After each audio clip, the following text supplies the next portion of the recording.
Hello everyone, my name is Brian Bourgeon and welcome back to another video.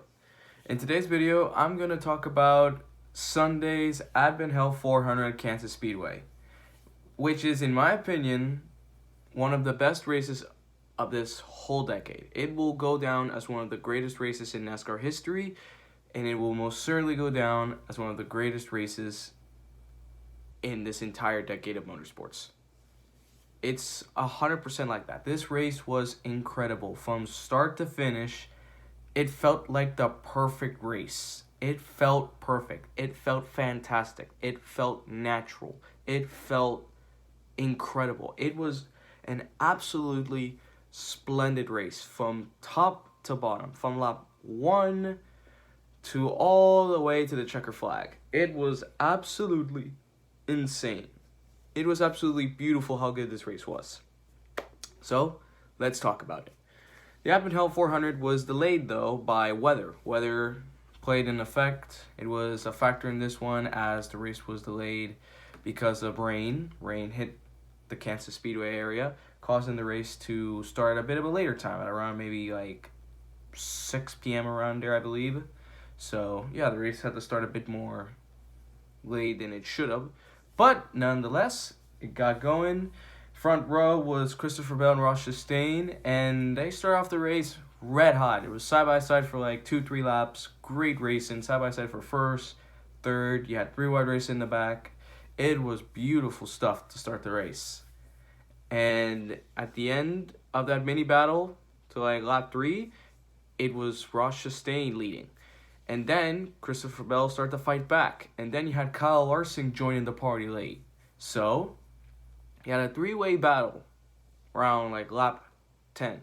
Then, as laps get ticked off, you have some of the faster cars coming to the front. Denny Hamlin, Chris Buescher, Martin Truex Jr. All of those guys were starting to make their way up to the front. It was really fun. Then you had green flag pit stops. Something I really liked about this race, well, not only from the incredible racing, the amazing battles, the amazing photo finish that we'll get into, there was also strategy. You had some drivers taking 2 tires, 4 tires during pit stops, during parts of the race. Here you had green flag pit stops, had some strategy, who pitted first, who pitted next. It was really fun to watch. Then after that, after the green flag pit stops, it was Kyle Larson versus Ross Chastain. And it was incredible how hard those two battled for the lead in stage 1. Larson passed Chastain. Chastain passes Larson. Larson passes Chastain. Chastain passes Larson. Goes back and forth, back and forth, back and forth.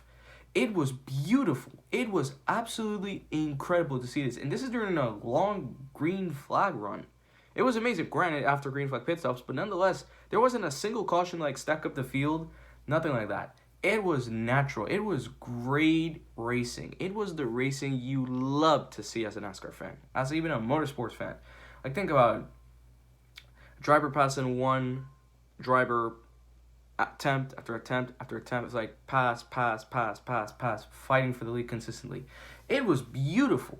It was amazing to see Larson and Chastain battle for the lead for so many laps, passing each other.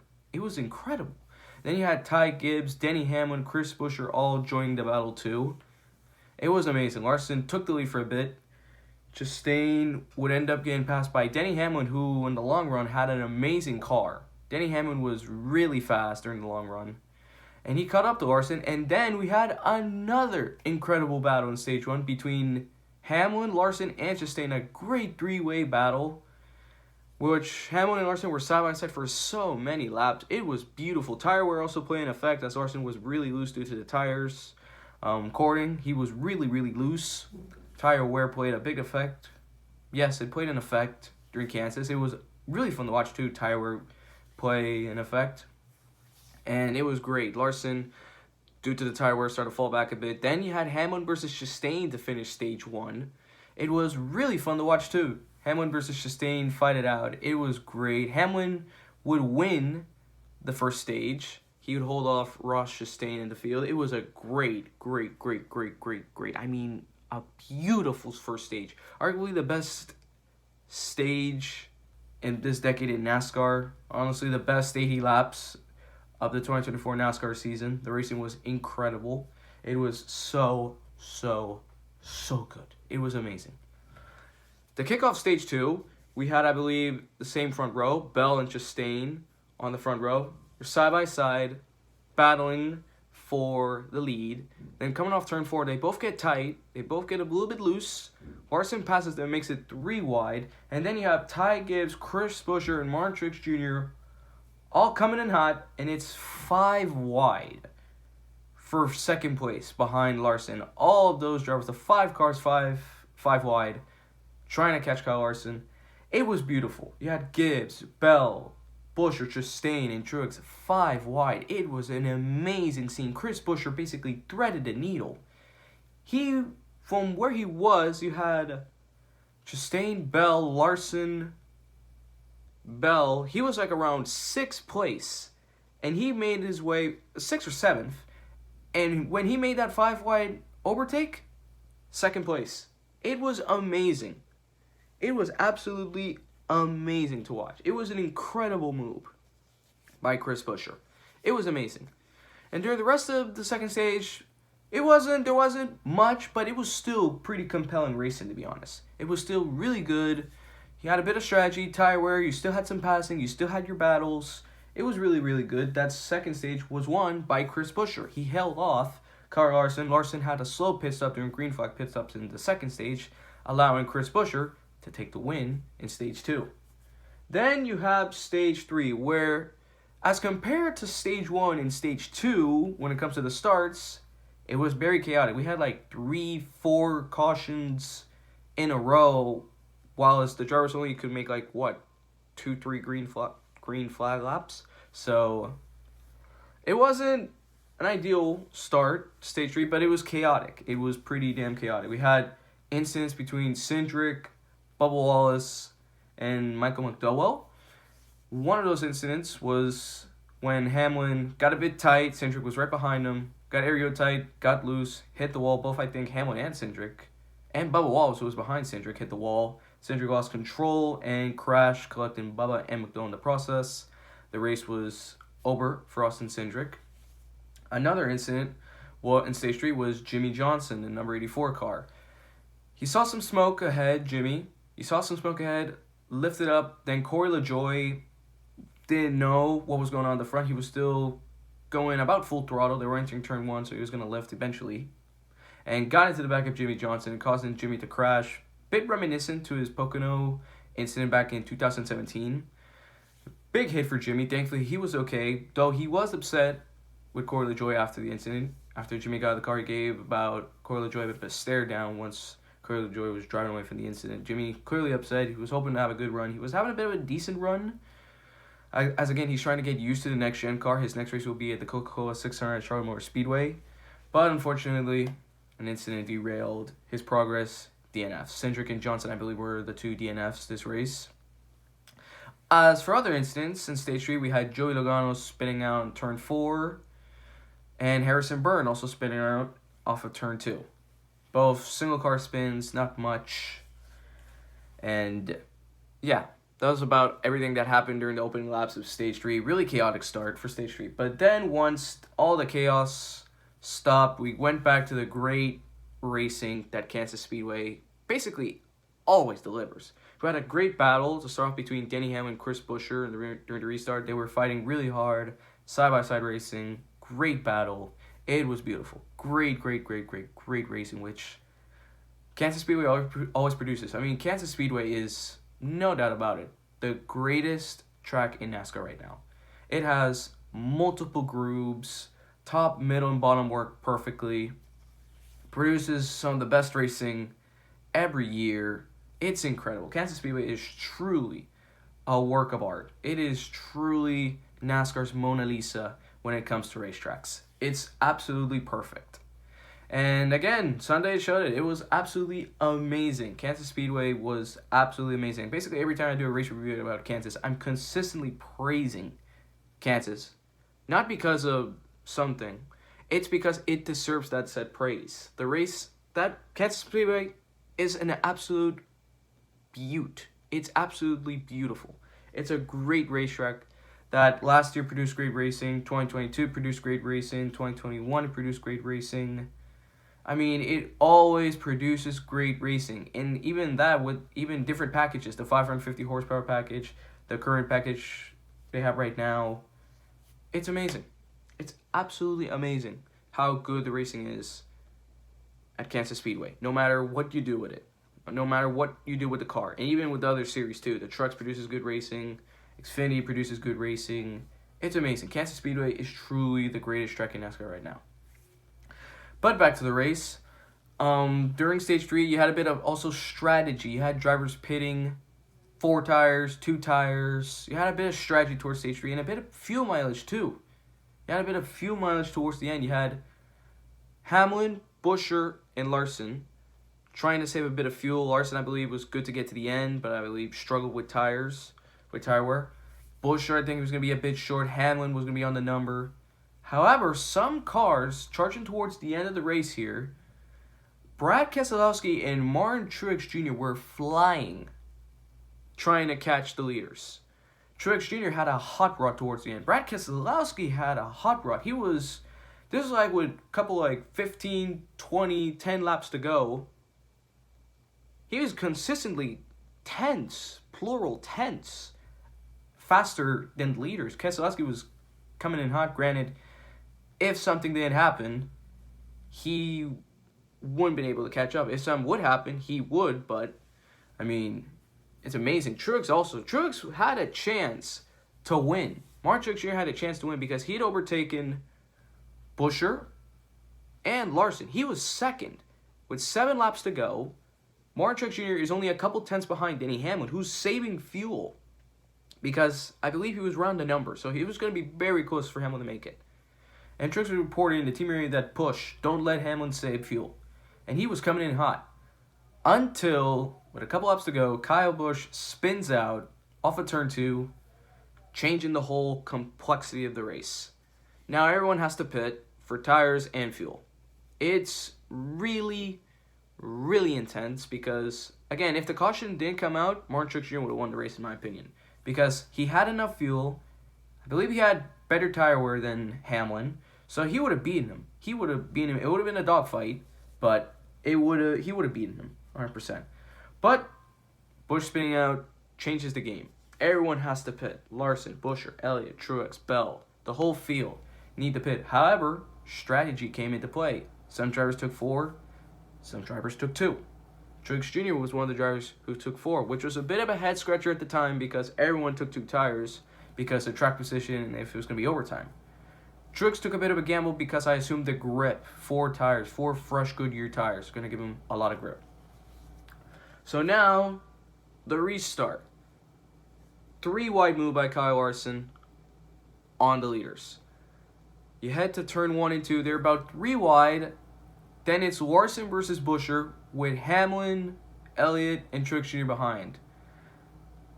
Buescher throws a bit of a block on Larson, turn 3 and 4. Really tight stuff. They're 3 wide for 3rd place. And they come to the white flag. It's Buescher versus Larson versus Truex versus Elliott versus Hamlin. It's a 5-way battle. Then you have Kyle Busch, who, by the way, from 21st, he's restarting, 20 for 21st.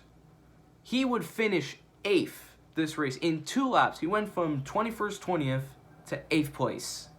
Monster stuff on Kyle Busch, which is why some drivers taking 4 tires actually benefited from that. But on to the finish. You have a 5-way battle, 3 wide for 3rd. Hamlin does get a bit loose, so he's falling back. He's out of the equation for the win. So it's a 4-way battle. Buescher, Larson, Truex Jr., and Chase Elliott. Elliott makes a bold move on Truex going for 3rd place. Then you have Buescher trying to break the draft from Kyle Larson down the backstretch. Turn 3, Larson goes to the top, goes to the outside. Buescher tries his hardest to block, to defend, but Larson is there. They're side by side. They're in the middle, 3 and 4. They touch once off of turn 4. They touch twice. Truex and Elliott are right there. It's almost 4 wide to the line. And by 1/1000th of a second, Kyle Larson wins the Advent Health 400 over Chris Buescher in the closest finish in NASCAR history. Unbelievable. It was easily, in my opinion, one of the greatest finishes in NASCAR history. Is it the greatest finish in NASCAR history? I mean, it's up there. You can debate. It's a battle between the 2024 Advent Hell 400 and 2003 Darlington. 2003 Darlington, it saved Darlington. That finish between Kurt Busch and Ricky Craven, that finish saved Darlington Raceway. The 2024 Advent Hell 400 was just iconic. It will be remembered for decades. It will be remembered for years to come. It was incredible. It's almost 4 wide. I at one point, I don't know if I want to consider it a 4 wide photo finish, but I mean, the top 4 finished under a tenth of a second. They are basically almost dead even. But man, it was beautiful. Larson and Busch it's almost a tie once they get to the finish line. But Kyle Larson wins again. It's an incredible finish to one of the greatest races in NASCAR history. It was beautiful. It was absolutely beautiful. I was on my feet. I didn't know what to say. It was absolutely special. And I was able to watch that race live. Finally, I got a break from work. The rain delay kind of helped me because if it weren't for the rain delay, I would have missed that race. And thankfully, because of rain in Kansas Speedway, I was able to watch the entire race, the whole 267 plus laps. It was beautiful. Easily one of the greatest races I've seen in NASCAR history. It was absolutely beautiful. Now, on to the results. Kyle Larson wins. Chris Buescher second by 1/1000th of a second. Ford is yet to win a race in 2024. They became oh so close. So many times. They lost by 1/1000th of a second on Sunday. They lost by 2/1000ths of a second in the Xfinity Series at Texas Motor Speedway between that photo finish between Sam Mayer and Ryan Sieg. And they lost by 3/1000ths of a second between that 3-wide finish between Daniel Suarez, Ryan Blaney, and Kyle Busch. It's been a rough 2024 for Ford. When will they get their first win? Who knows? Who knows? Chase Elliott finishes 3rd ahead of Martrix Jr., Danny Hamlin 5th, Christopher Bell 6th, Alex Bowman 7th. Bowman's is going on a bit of a streak of top 10s here. He's been red hot. He's been doing really good, top 10 after top 10 after top 10. Good to see that 48 car with some consistency. Good stuff from Alex Bowman, truly good stuff. He's been red hot. Kyle Busch, as I mentioned, 21st, 20th. I mean, really good stuff. Really, really good stuff. Amazing restart. Then you had Noah Gragson finishing 9th. Noah Gragson. He has been carrying Stewart-Haas Racing. I believe he's had like 3-4 races in a row with a top 10. So, really good stuff from Noah Gragson. Proving the haters wrong and showing what he's truly made of. He's been really consistent. I think he can win a race this year. We'll see where, but I think he can do it. Michael McDowell finishes 10th. Brad Keselowski finishes 11th. Blaney 12th. John Hunter Nemechek 13th. Todd Gilliland 14th. Josh Berry 15th, I want to say. Stenhouse 16th. Bubba Wallace 17th. Pretty solid for Bubba. He was involved in that crash. Came back and still finished somewhat well. Justin Haley finishes 18th. Now, Haley, in the long runs, he was actually really fast. I believe I saw this on one Twitter account. I will post this in the description. That he posted that on the long runs, if the last, I believe, 50 laps were to be during green flag based off median speed, fourth quarter speed data, I believe, Justin Haley would have finished inside the top 10. Really impressive stuff. Brickwell Racing has definitely upped their game up. They're pretty good. So, fair play to Haley. Fair play to Haley. 18th, top 20. Can't be upset with that. Chastain, 19th. Reddick, 20th. For some reason, 23XI Racing did not have that good pace in this race. So, bit of a head-scratcher for 23XI. Where was their pace? Who knows? Chase Briscoe, 21st. Corey Heim, 22nd. William Byron, 23rd. Hocevar, 24th. And Dylan, 25th. Some notables. Ty Gibbs finished 32nd. He was pretty good at the beginning, but, well, unlucky at times. He was unlucky. Logano finishes around 34th, 35th. And last place, sadly, Jimmy Johnson. But, yep, that was my race review of the Advent Hill 400. 10 out of 10 race. I would highly recommend you, whoever's watching this video, to watch it. The entire race, it was absolutely beautiful. And again, one of the greatest races I ever watched in NASCAR. Thank you all for watching, and I hope you all like and subscribe and enjoy this video. Bye-bye.